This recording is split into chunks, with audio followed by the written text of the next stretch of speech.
Welcome to the Nut Gallery Review Podcast, bringing in the news on the media that shapes your world. Welcome to episode 175. I'm Jason Schulte. I'm Sean McFadden. And start out today's podcast talking about Tim Burton. He's going to be making a series based on Wednesday Addams, and that character will be out on her own and being a detective. I like this premise, actually. It's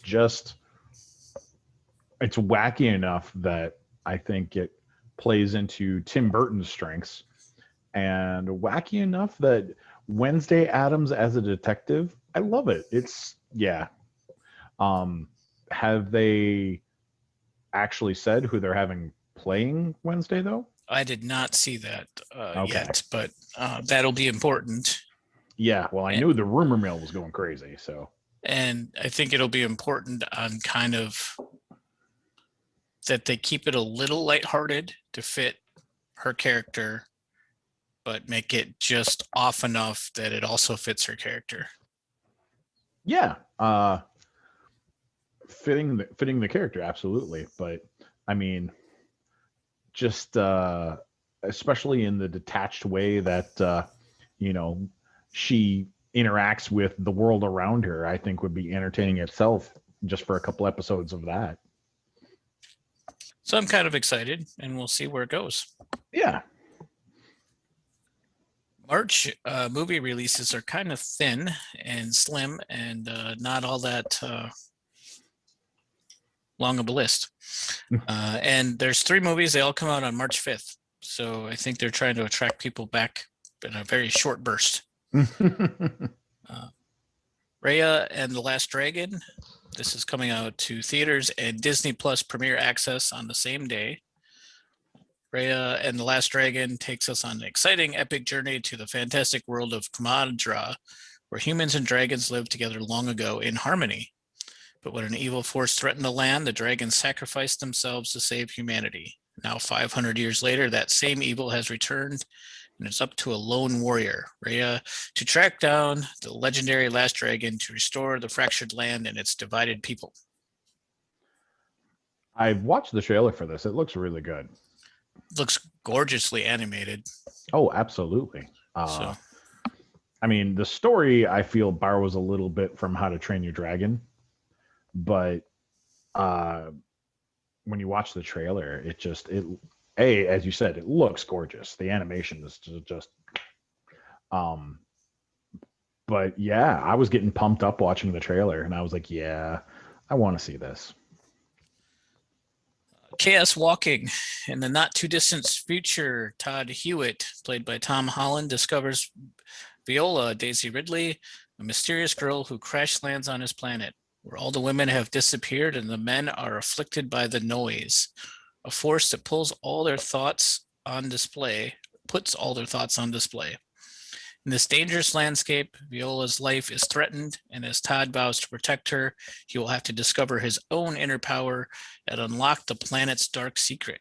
It is based on a trilogy of young adult novels by Patrick Ness. Interesting. Kind of a reverse What Women Want movie. Yeah, I guess in a weird kind of way. And finally, also on March 5th is Boogie, the coming-of-age story of Alfred Boogie Chin, a basketball phenom living in Queens, New York, who dreams of one day playing in the NBA, while his parents pressure him to focus on earning a scholarship to an elite college. Boogie must find a way to navigate a new girlfriend, high school on-court rivals, and the burden of expectation. Eddie Huan, who wrote the best-selling Fresh Off the Boat, a memoir, both directed and wrote the screenplay for Boogie. Interesting. So let me just make sure that I'm understanding you correctly here. All 3 of these movies are movie releases for the month. Yep.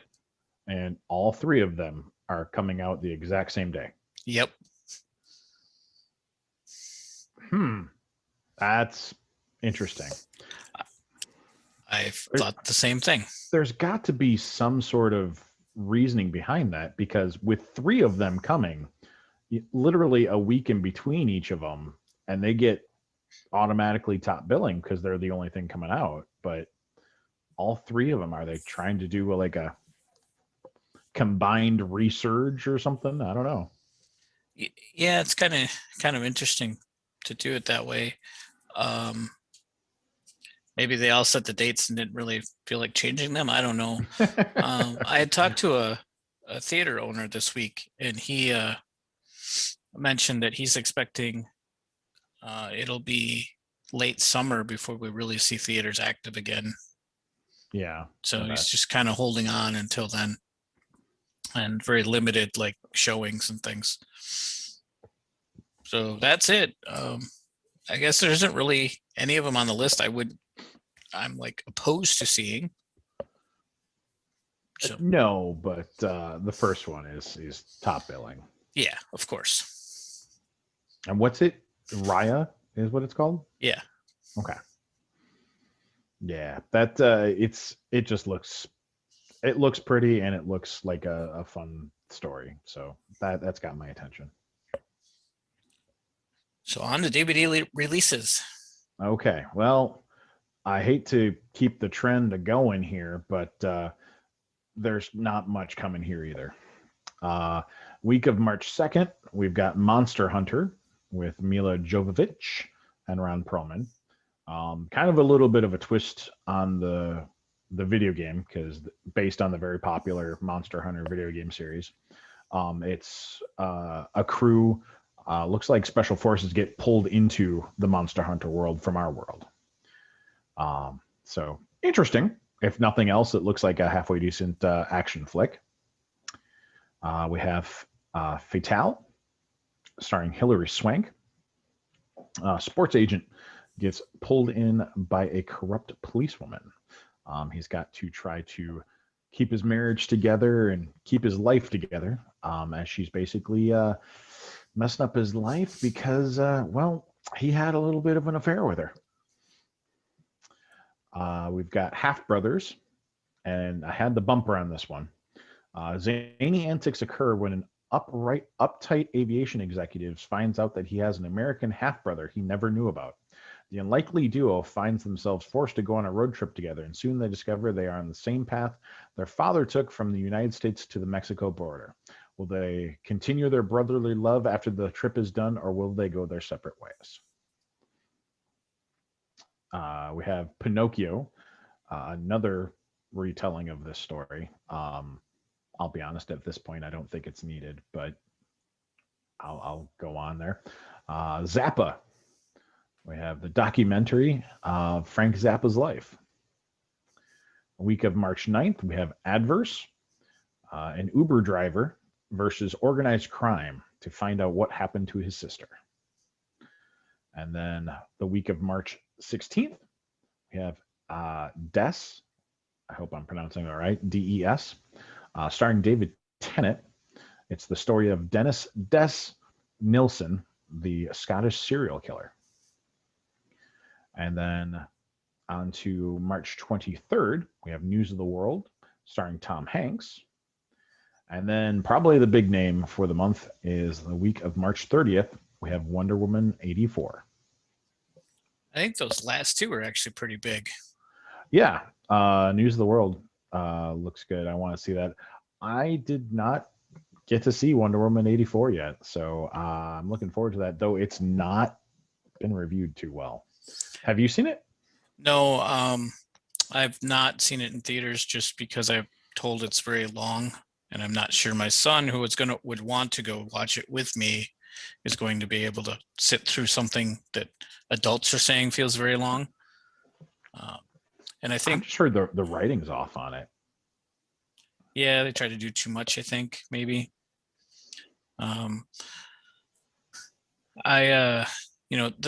To go back though, the Tom Hanks News of the World movie, I feel like they just mistitled that a little bit. Like, what would you have called it? I don't know, but it just doesn't feel like that's what that movie is. Because it feels like a Queen album? Yeah, I don't know. With a big old robot coming in. Yeah, it's I don't know what I'd call it, though. I don't know that. I'm not sure what you would call it, but we're not in charge of naming movies. But yeah, all right. You know what? Tom Hanks has been fairly selective, I think, in his movies lately, and I don't think he's really made a dud in quite some time. So, if nothing else, that leads me towards News of the World. It is a big mouthful, though, isn't it? Yeah, it doesn't really tell you anything about the film. That's true. That's true. It makes it feel like it could be a newspaper movie. It could be, I don't. Yeah, I don't know. It could be a massive event that's the news of the world. I mean, it could be that we discovered aliens. News of the world could be anything. Well, hey, plus it's been a while since we've had a decent Western movie. I mean, there was a hot minute where, Westerns had their resurgence. What was that, like the early to mid 90s? And then that kind of faded away, and we haven't really had any for a while. They just spatter here and there, which is probably fine. Yeah. Well, I think, correct me if I'm wrong, but isn't like the last big named Western, wasn't that the True Grit remake? Didn't Magnificent Seven come after that? That I don't know. I can't confirm nor deny that. That's what I'm thinking that's what comes to my head. But anyways, I guess we can move on to video games. Sure, we can move on to video games. So that's me subbing in for Mike this month here. I'll try to be brief because unlike movies, looks like the the video game list is not slowing down. We've got MXGP on the Grand Prix 2020 coming to PlayStation 5 on January 14th. We've got the Scott Pilgrim versus the World, the Complete Edition, coming out on PlayStation 4, Xbox One, Switch, Stadia the same day. We have Hitman 3 coming out on everything January 20th, which January 20th? Did I just say January 20th? Yeah. Oh my gosh, dude, I have the wrong list up. I am so sorry. Yeah, it's like, oh, I thought that Scott Pilgrim game came out a while ago. I'm sorry. Let's try that again, shall we? I swear he's not drunk, folks. I swear. Try that again. Coming out on the Switch, we've got Harvest Moon Wonderworld coming out March 2nd. We've got Neptunia Virtual Stars on the 2nd as well for the PlayStation 4. Yakuza Like a Dragon for the PS5 on March 2nd.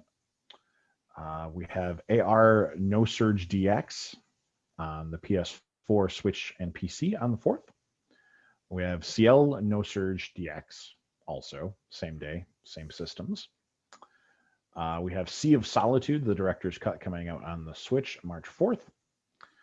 We have 2 Points Hospital Jumbo Edition coming out on pretty much everything on the 5th. Apex Legends makes its way to the Switch on March 9th. Yeah.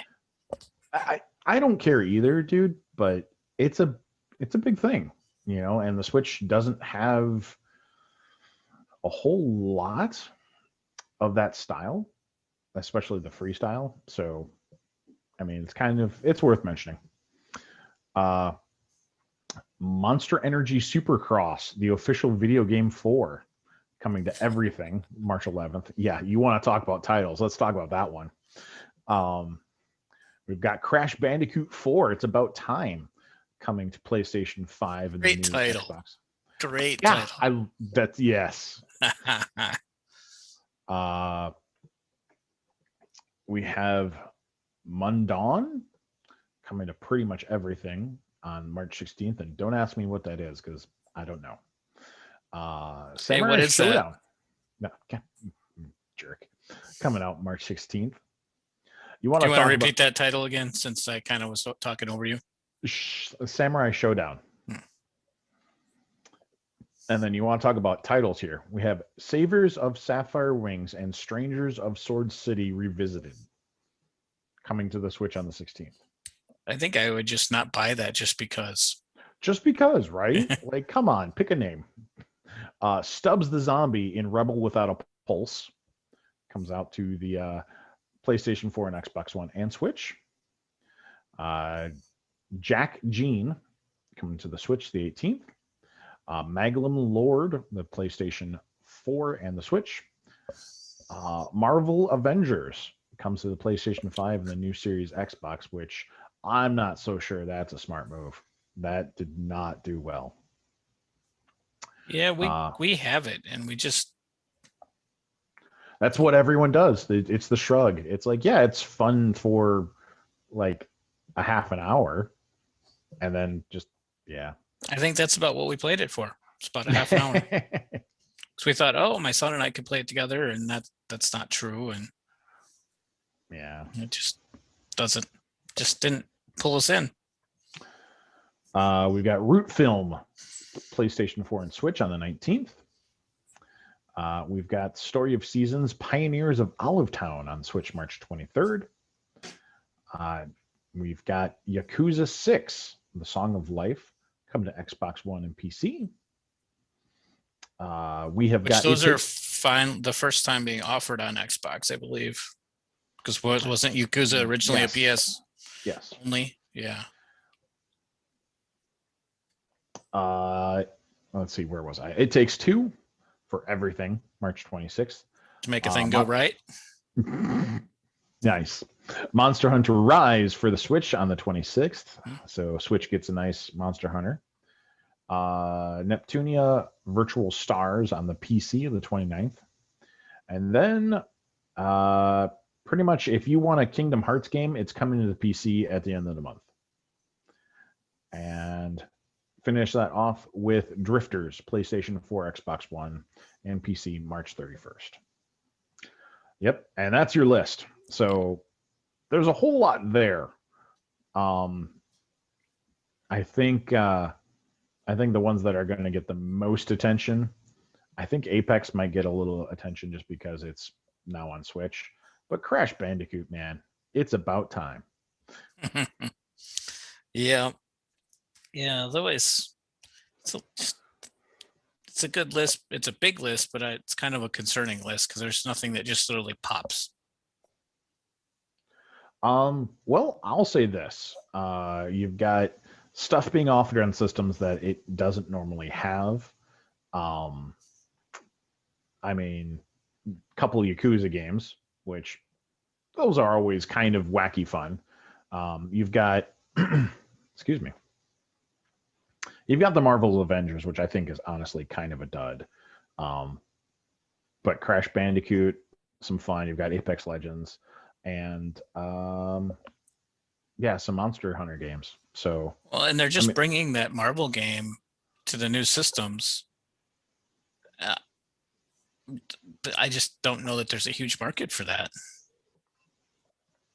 Well, wasn't it like a month later and Avengers had lost 90% of its player base? Seems about right. Like it was very, I want to say it was even higher. I think it was like 94%.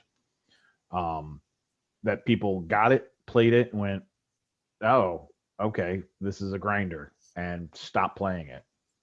And I think they were planning on the Marvel IP name being enough to basically keep people in the loop on this one. But yeah, I really wanted to love it, but yeah, no. All right, let's move on to movie classic. And it was my pick this month. And I picked RoboCop 2. We had done RoboCop a while back and kind of let this one sit for a while, and I thought it's time to come back to RoboCop 2. Story kind of takes place in Detroit again, and the wheels have come off still. The police have gone on strike, and Robo is out there doing what he can. And of course, there's a new drug on the market. Nuke, yes. And the kingpin behind that is kind of ruling everything, but also working against RoboCop is that the city is about to go default on money it owes the giant corporation, which means this giant corporation could soon just own the city. Yeah, and an interesting scene there where they reveal that the clause that pretty much if they go default, that, you know, OCP can now pretty much privatize Detroit. Yeah, isn't that fun? Yeah. Yeah, there's a little bit of a problem there because the city wouldn't own all of that land. But yeah, so it doesn't really work that way, but it's okay. It's in the middle of a movie about a guy cyborg being a cop. Yeah. It's often RoboCop 1 is listed as the top film in the series, and RoboCop 2 is second behind it. I like them both about the same, I think. Okay. This one gets a little more right into it a little bit more. I like the cyber robot he has to fight at the end. Which they just keep calling RoboCop 2. Yeah. Which I was like, it was someone in marketing like, wait, we're going to call it RoboCop 2? That's awesome. And as I've said probably 175 times now, I just really enjoy the way they filmed this. They worked in some CGI that was very primitive.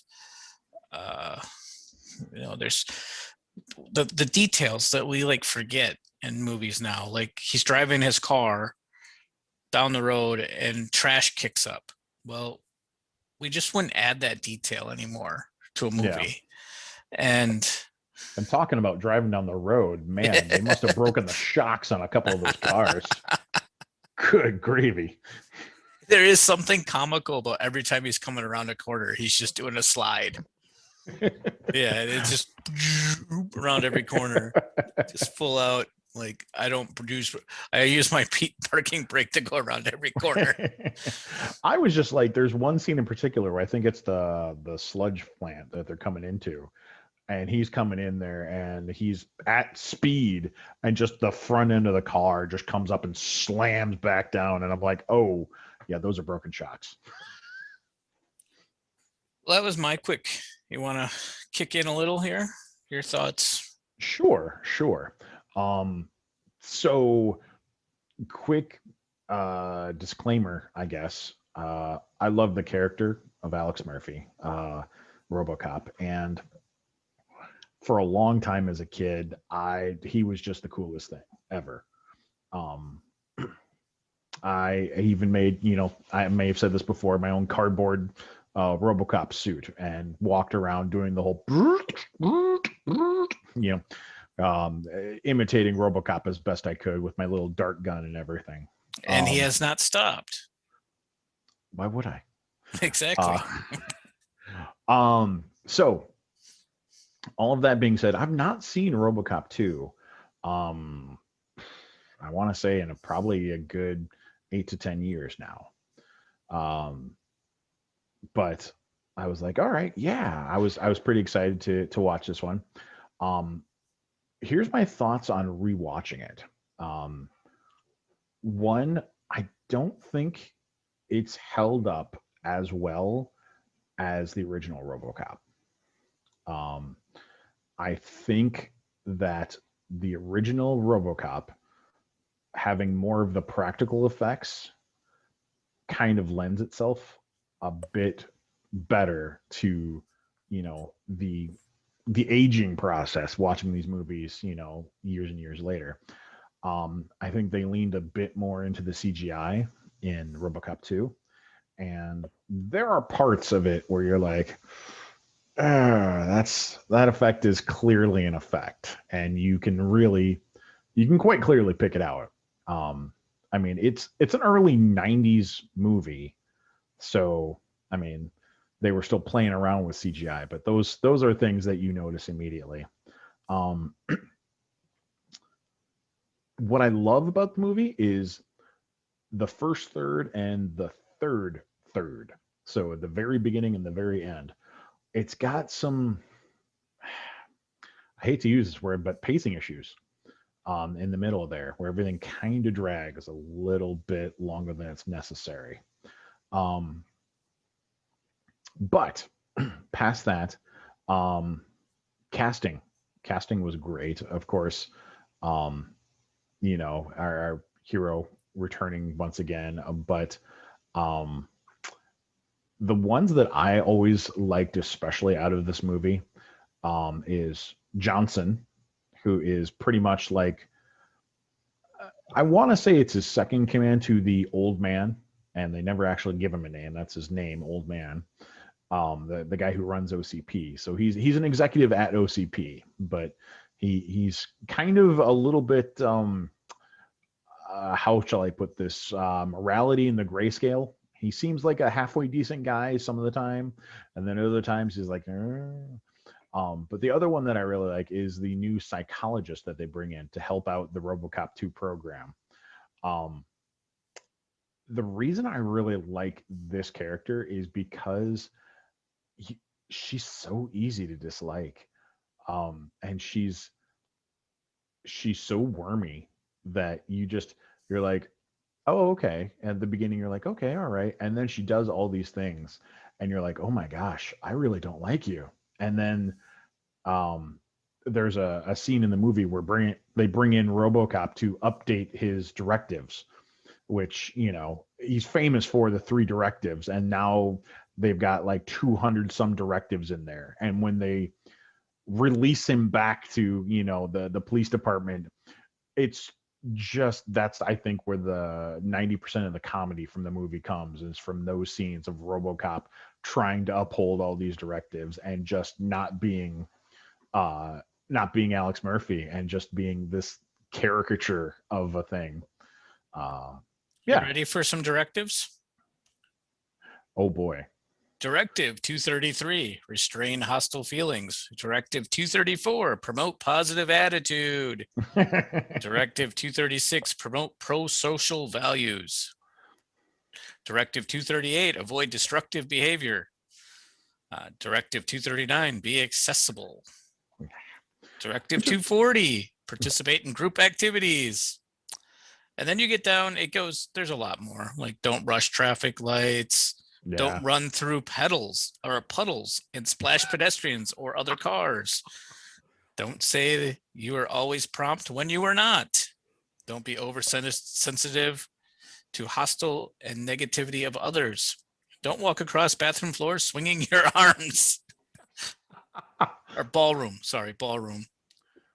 Yeah, they both work.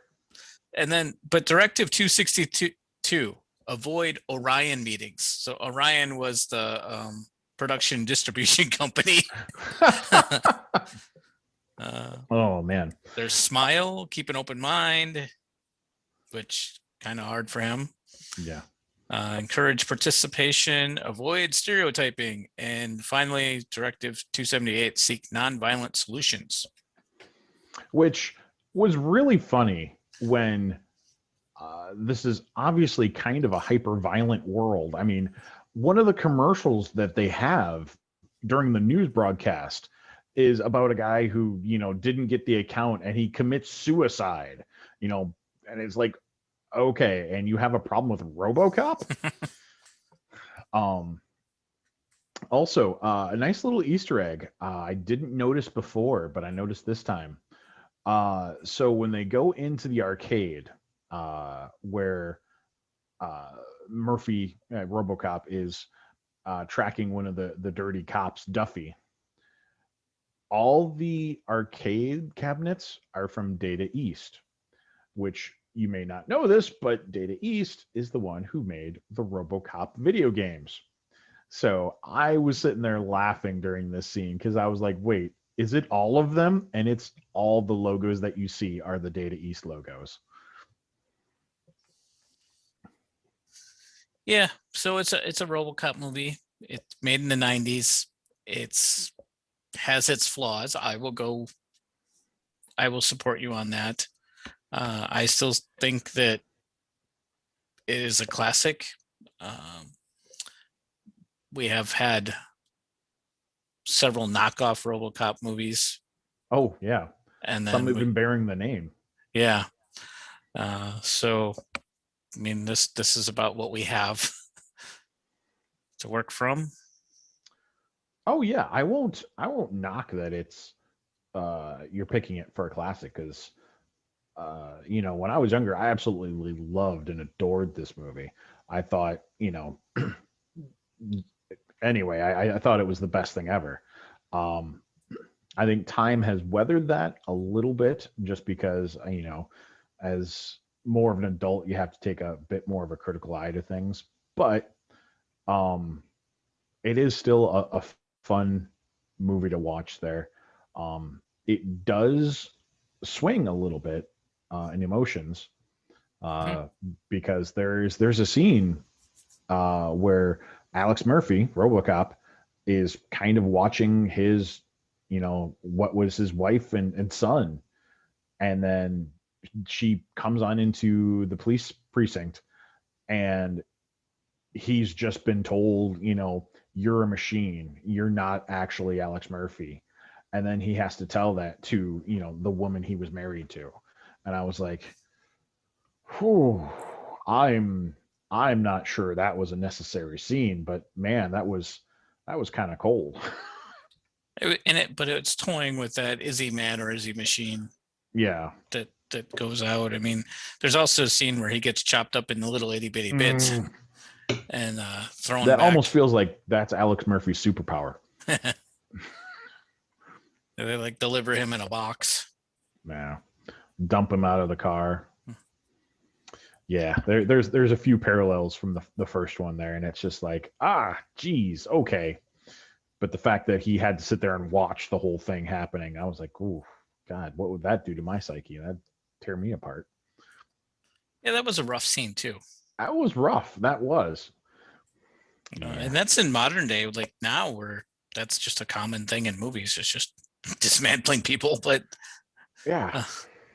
uh, um, yeah, I'm good to let it go. It's at this point. It's I thought we had to cover it at some point, and I thought now is as good a time as any. Agreed. Agreed. It's a classic movie. I don't think it aged as well as the original, but I still think it's a good movie with some slight pacing issues in the middle, but it's a good movie and I enjoy it. So we're down to what have we been up to lately, and I just watched Get Out, the Jordan Mm, Peele horror film.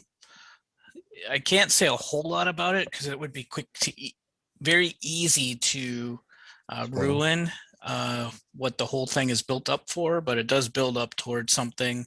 It's a white girl, black guy. White girl's taking him to meet the parents. They live out in the middle of nowhere, and things start to kind of unravel from there until you finally understand what they really are after. I'm reading Homegoing by Gayasi. It's set in like during the slave. It starts out in the slave trade years in Africa, and then it kind of follows the family as it gets brought to the United States as slaves, and then how they're trying to get freedom, and it kind of goes back and forth with what's still happening back in Africa with what's happening in the United States, and uh, it has some very big pacing issues if we think RoboCop has pacing issues, because there's times where it's just there isn't really any story. It's just dialogue, or it's just it's yeah, it just doesn't really have like it's just telling you about a person, and there's Mm. really no story behind it. So I'm hoping that picks up pace. I just finished reading Ready Player One, um, and I guess I'm probably the only guy on the planet that was slightly disappointed by it. Oh yeah? it just gets like, have you read it? I have not. I've only seen the movie. It gets very long-winded with, look at what I know about something that happened in the 80s. I mean, like describing it to the detail. And it's like, seemed like it was a little overkill. Like I know the author's claim to fame is cult stuff like that, but it just, I don't need the detail of when a game came out on the Atari and why this person was involved. And it just goes overboard, almost like I'm patting myself on the back because I know this. Yeah. So it really distracts from what is a really good underlying story in amongst that. But and I don't know how that, I haven't seen the movie, so I don't know how they translated some of that to the movie, to the screen. But I saw it as a 3D movie, which is what they were, touting there. The one issue, I have not seen it on a standard definition. The one thing that I had was they were cutting between things so quickly. So their cameos that they were having, I didn't catch half of them, simply because it was cutting so quickly in the 3D effects. So it was like, oh, okay, I guess that's, yeah.